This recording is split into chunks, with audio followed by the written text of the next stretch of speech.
I came home from Romania, and the first thing I thought when I ate a slice of bread was, why is this bread so sweet? I could taste the sugar in the bread. It was amazing.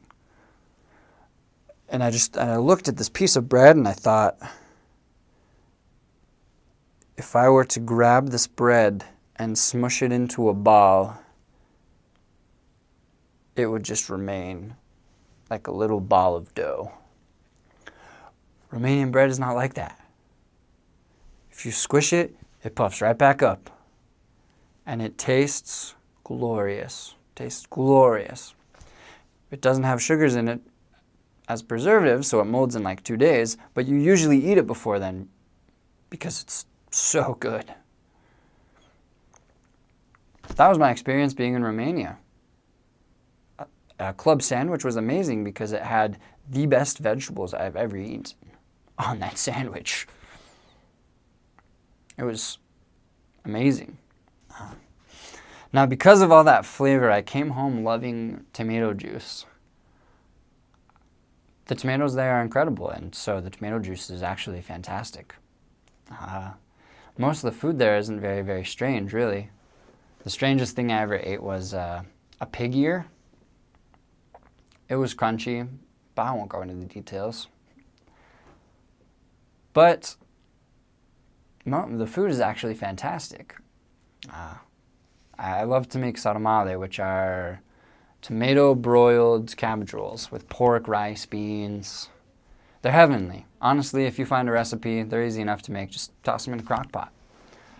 And what my taste in food coming home represented was a sense of flavor of life, simply because there was so much traditional culture there with the music. When I came home from Romania, I started experimenting to see if I could make sarmale. And all of my friends who had been with me in Romania as missionaries all said to me in response, "There's no way you made sarmale." I said, "Yeah, you better taste it." And the reality was it was actually kind of challenging just to find the right touch, to find the right recipe to make it well. But in reality, Romanian food's pretty simple. It typically involves vegetables, pork, and doing one of 3 things. Cooking it in a soup called ciorba, broiling it in tomato sauce, or cooking it as is. And what that means is with ciorba, you basically put all the vegetables together in a pot to cook it up. You add the meat if you're having any sort of pork sausage or meatballs in the soup as well, and then you add Russian borscht. It tastes amazing. Or if you want to have stuffed peppers, they're called ardei umpluți. Those are cooked the same way that sarmale is, sarmale being cabbage rolls.